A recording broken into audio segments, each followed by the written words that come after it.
कल सायंकाल बहुत आनंद है। हाँ, ऐसा कवि सम्मेलन गजब।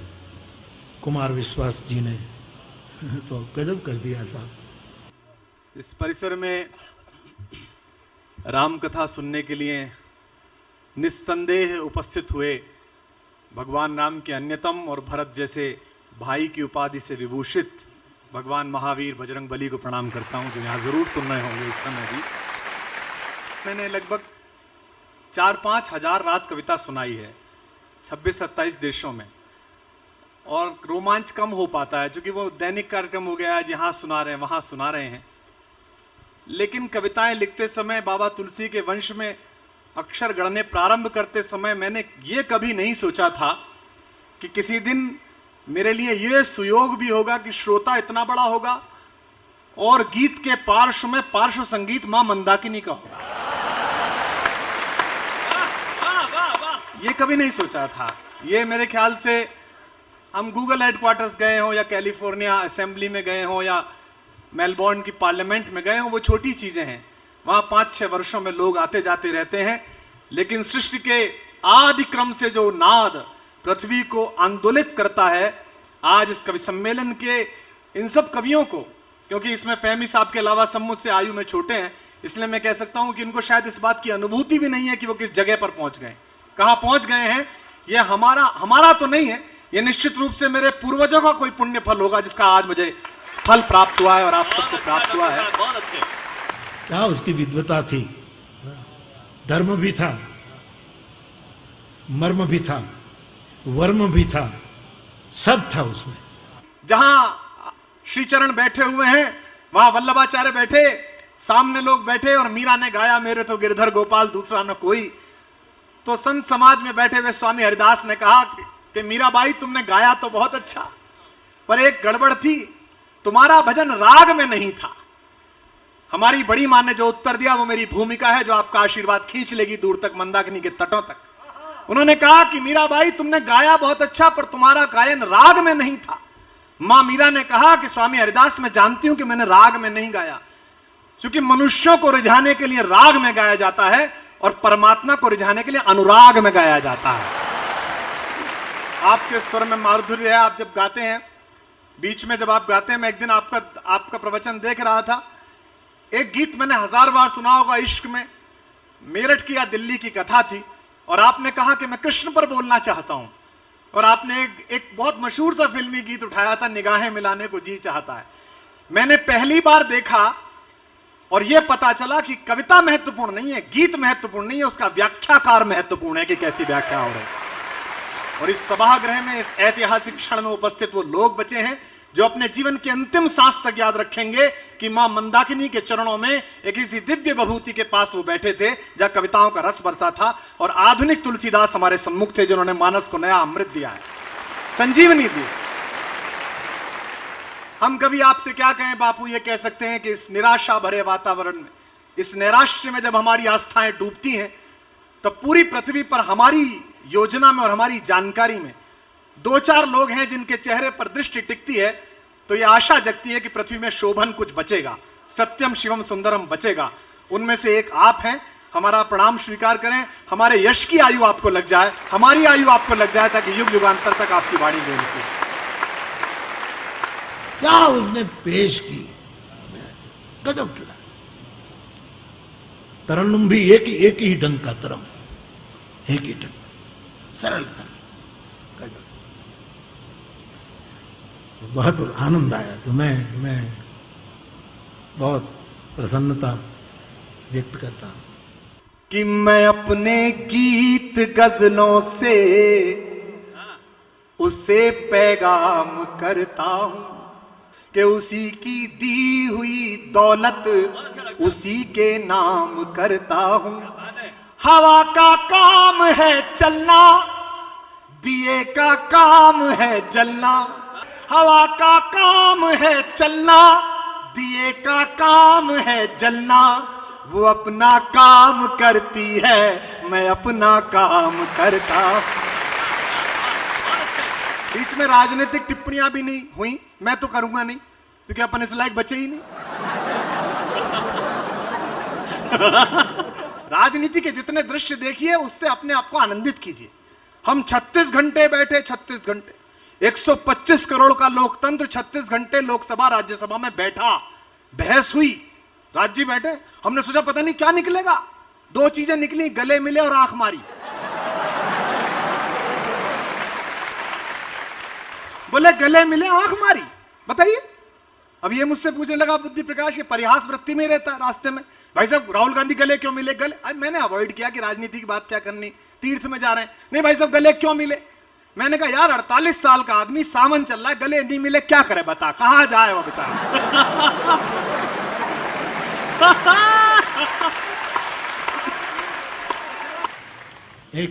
एक बहुत एंगल से यदि मैं उसको सुनकर निर्णय करूं तो मुझे लगता है कि कुमार विश्वास अब कुमार विश्वास नहीं है, जुआन विश्वास है। कुमार विश्वास नहीं है, युवान विश्वास है। और अल्लाह आपको कायम युवानी बख्शे, कायम आपको जुआन। तो आनंद के साथ सुनिए, बहुत बहुत सौभाग्यशाली हैं आप, हम तो हैं ही, आप भी सौभाग्यशाली हैं कि आप कहां बैठे हैं, किस सत्संग में आप बैठे हुए हैं। तब पंक्तियां पढ़ता हूं, निवेदन करता हूं। इसे यूं सुनिए जैसे मेरा बाबा कहता है, कबीर है, सुखिया सब संसार है, खावे और सोवे, दुखिया दास कबीर है, जागे और रोवे। कि ये चादर सुख की मौला क्यों सदा छोटी बनाता है। आनंद मिले। मैं 4:30 बजे पहुंचा दर्शन करने के लिए, तो पता चला कि अभी व्यस्त हैं, इससे पहले आप गंगोत्री मंदिर हो आइए। तो मुझे मदन जी नीचे मिलने आए, मैंने कहा बड़ा अच्छा हो गया। बोले कैसे हो गया? मैंने कहा मैं साधन के पास पहले आ गया था, उन्होंने कहा पहले साध्य के पास होके आ, मेरे पास तक बाद में आ जाना। तब कहता हूं कि ये चादर सुख की मौला क्यों सदा छोटी बनाता है, सिरा कोई भी थामू दूसरा खुद छूट जाता है। तुम्हारे पास था तो मैं जमाने भर में रुसवा था, तुम्हारे पास था तो मैं जमाने भर में रुसवा था, मगर अब तुम नहीं हो तो जमाना साथ गाता है। हम साहित्य में काम करते हैं, राजनीति भी विषय है, लेकिन यह सिखाया है संस्कार ने कि जब कविता के मंच पर चढ़ो, धर्म के मंच पर चढ़ो, तो राजनीति की जूतियां नीचे उतार के आओ। और ये तो वैसे भी मां मंदाकिनी का तट है, यहां तो आत्मा के ऊपर चढ़े हुए जितने वस्त्र उतार के आओगे उतना ही मोक्ष प्राप्त होगा। अमुक बात तो जो विश्वास जी ने जो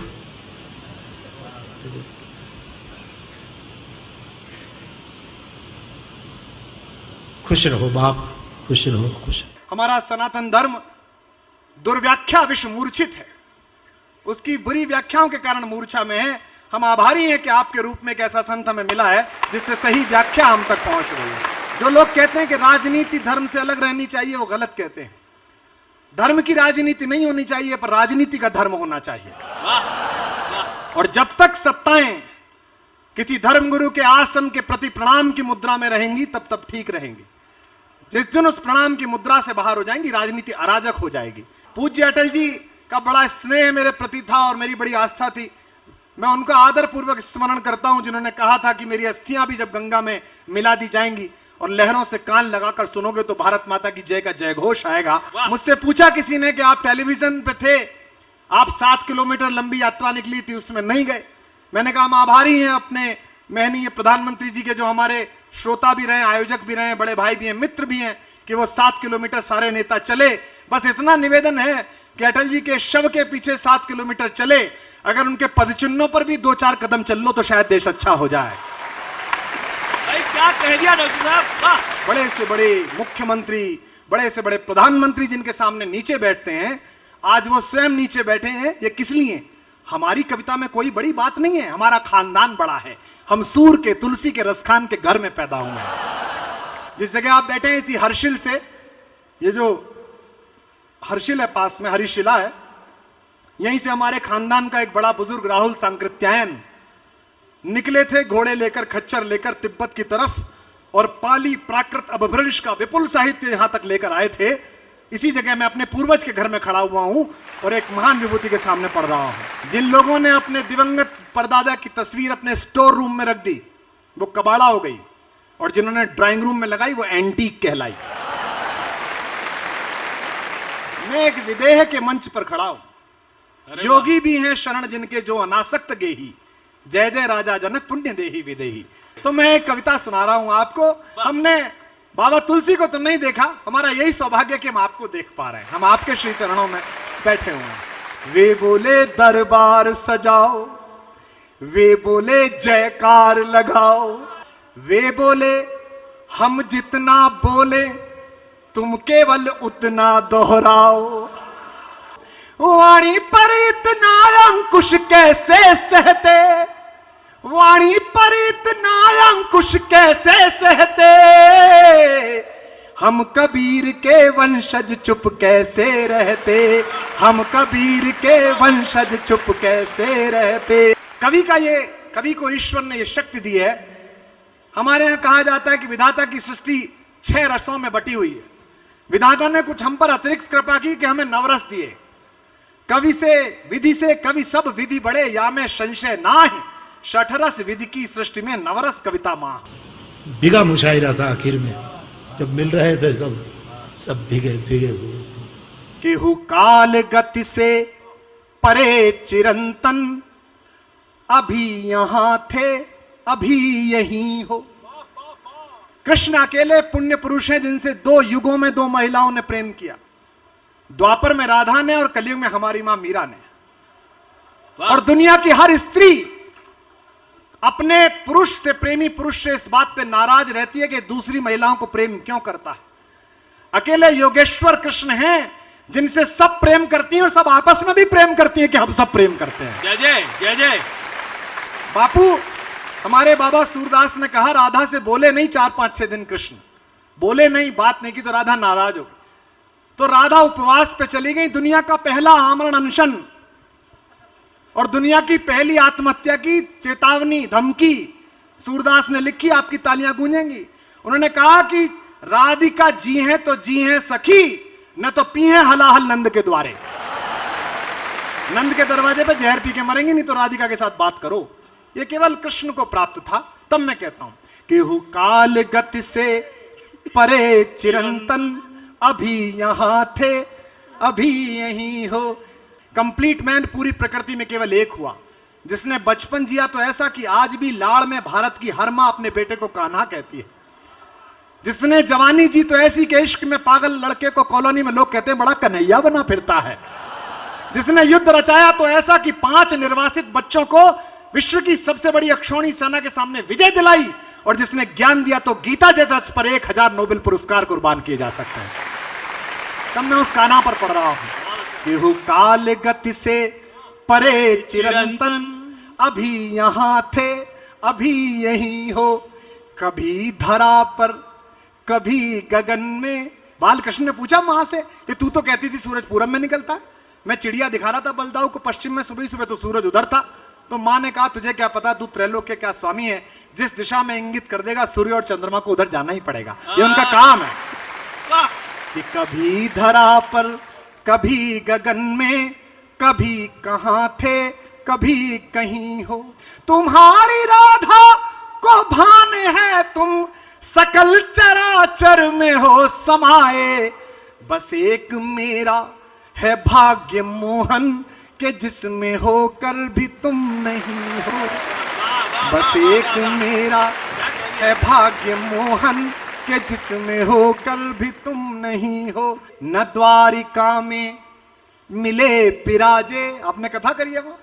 न द्वारिका में मिले बिराजे, बिरज की गलियों में भी नहीं हो। कान्हा का पता बता रहा हूं। न द्वारिका में मिले बिराजे, बिरज की गलियों में भी नहीं हो। न योगियों के हो ध्यान में तुम, अहम जड़े ज्ञान में नहीं हो। न योगियों, एक बहुत बड़ा बुद्धिजीवी था उनके दरबार में उद्धव। तो भगवान ने कहा लल्लू तुम वहां जाओ, जरा मिल के आओ, वो लड़कियां परेशान है, उनसे कहना कि वो निराकार प्रेम में लगे, हमारा चक्कर छोड़े। और वो बड़ा अहंकार में वहां पहुंचे। हमारे जगन्नाथ प्रसाद रत्नाकर ने कहा है कि आए लौट लज्जित, नवाए नैन ऊधो अब, सब सुख साधन को सूदो सो जतन ले। और ये पंक्ति बापू के चरणों तक पहुंचे आपकी वाह में कि प्रेम मग छाके पग पड़त जहां के तहां, यूं जा रहा था मिलने के बाद, प्रेम मग छाके पग पड़त जहां के तहां, ज्ञान गूदड़ी में अनुराग को रतन ले।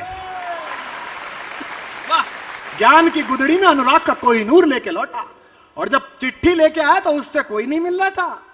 सारी लड़कियां इकट्ठी हुई कि हमको, जब वो है ना, आए हो सिखावन को जोग मथुरा से तोपे, ऊधो जे वियोग के वचन बतरावो ना। योग सिखाने आए हो, वियोग बता रहे हो।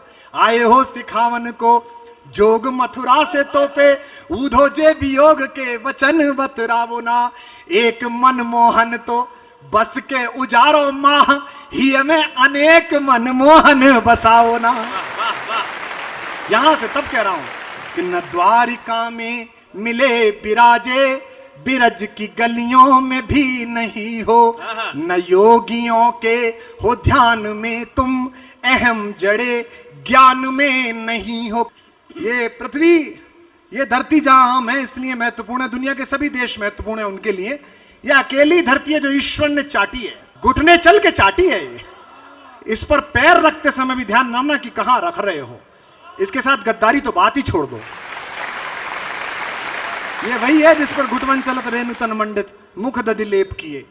ये अकेली धरती है जहां हमारे राम उस अजिर में लोटे हैं, जहां इक्ष्वाकु की परंपरा पैदा हुई है।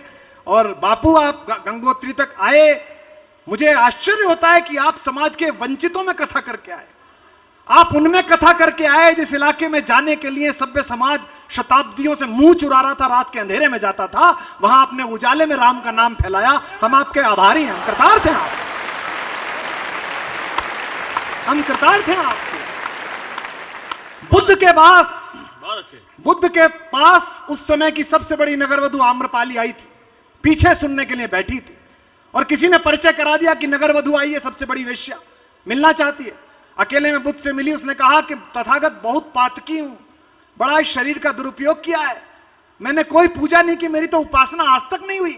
बुद्ध ने कहा ऐसा करते समय तेरे मन में पाप आया कभी? उसने कहा नहीं, मैंने इसे काम की तरह समझा। तो बुद्ध ने कहा तू तो सतत पूजा में थी, तू तो सतत प्रार्थना में थी, इसलिए उसे प्रधान भिक्षुणी बनाया। और मुझे अतिशयोक्ति का अपराधी ना माने ये लाखों करोड़ों लोग जो सुन रहे हैं, बुद्ध के बाद पृथ्वी पर पहली विभूति बापू हुए जिसने वंचितों के पास जाकर कथा को पहुंचाया। बहुत अच्छे, जय जय जय जय। जो स्त्री और पुरुष की धारणा से बाहर हैं, जो ना स्त्री है ना पुरुष हैं, उनको भी आपने अपनी वाणी से मोक्ष दिया, उन तक भी आपकी कथा पहुंची। हम आपके आभारी हैं। रहीम अवध प्रांत के गवर्नर थे, अवध के राजा थे। एक कोई विधवा को अपनी पुत्री की शादी करनी थी। रहीम कई बार आए थे चित्रकूट तुलसी से मिलने के लिए। कई बार बड़े लोगों भी कवियों के घर आ जाते हैं, चरण पड़ जाते हैं, तो बड़ा लाभ लश्कर आया कि पीएम आएंगे, पीएम आएंगे। प्रधानमंत्री थे वहां के, वो आए तो उस विधवा को पता था कि यहाँ जो ये आदमी रहता है जो सुबह सुबह राम कथा सुनाता है, इसकी रहीम दास जी से दोस्ती है, वो पैसा दे देंगे। उसे लखनऊ जाना था, तो वो एक दिन सुबह को स्नान करते बाबा तुलसी के पास पहुंची। उसने कहा कि बाबा मेरी पुत्री की शादी है, विधवा हूं। उन्होंने कहा कि मुझसे क्या कहती हो, मैं तो, मेरे पास तो खुद ही कुछ नहीं है। मांग के खाई वो मसीत में सोई वो, मांग के खाता हूं मसीत में सोता हूं। आपके सामने युग के तुलसी बैठे हुए, आपको पता है कि कैसे हैं। कोई पूछे बड़ा आश्चर्य होता है मुझसे, अन्यथा ना लेंगे। मैं बोलने का साहस कर रहा हूं। आज से 2 वर्ष पहले मैंने राम कथाओं के बहुत बड़ा काम करने वाले एक व्यक्ति से पूछा कौन कितना लेता है। सबके रेट पता चले, आपका पता चला कि आप कुछ नहीं लेते हो, पहली बार पता चला। वाह। तो बाबा तुलसी ने कहा मैं क्या दे दूंगा। तो उसने कहा आप मत दो, आपके वो बड़े आदमी परिचित हैं, वो मदन लाल जी, उनके लिए एक लेटर लिख दो। आपको तो वो भगवान मानते हैं, मिल जाएगा कुछ। तो उन्होंने लिख दिया कि ये दे दो। अब रहीम जैसा बड़ा कवि तुलसी जैसे महाकवि से ये कह रहा है कि इस विधवा को पैसे दे दो, तो ये तो लिखा गया नहीं कि 15 लाख अकाउंट में डाल दो, ऐसा तो लिखेगा नहीं। उसने कितनी बाजीगरी से भाषा लिखी। मैं साहित्य पढ़ाया है 17 वर्ष विश्वविद्यालय में, कितनी बाजीगरी से लिखा। रहीम दास को तुलसी ने दोहे की एक पंक्ति लिखी। एक सुरती है, देवताओं की पत्नी, नरती है, मनुष्यों की पत्नी, नागती है, नागों की पत्नी, सर्पिणी, अस चाहत सब को, ये जो चाहती है वो इसे दे दो। क्या चाहती है? सोना, मणिया, पैसा। रहीम समझ गए क्या मांगने आई। रहीम ने अपने खजांची से कहा, इसे जो चाहे वृद्धा को वो दे दो, सोना दो, चांदी दो, बढ़िया सी शादी कराओ। और बोले अम्मा आपका काम हो गया, मेरा भी काम कर देना। अम्मा ने कहा बेटा मैं तेरा क्या काम कर सकती हूँ? बोले जो पर्चा लाई हो इसमें एक लाइन लिख रहा हूं, तुलसीदास को दिया ना। और क्या लाइन लिखी साहब, याद करिए, दो महाकवि को, एक मुसलमान, एक ब्राह्मण, एक गोस्वामी और एक पठान। उन्होंने लिखा, सुरती है, नरती है, नागती है, अस चाहत सब कोय, सब चाहत नीचे सब चाहत अस कोय, अस होय। और नीचे रखा, नीचे रहीमदास ने लिखा, गोद लिए हुलसी फिरे तुलसी सौ सुत होय। तुम्हें ये जग ढूंढता है मोहन, मगर इसे ये खबर नहीं है, बस एक मेरा है भाग्य कान्हा, अगर कहीं हो तो तुम यही हो।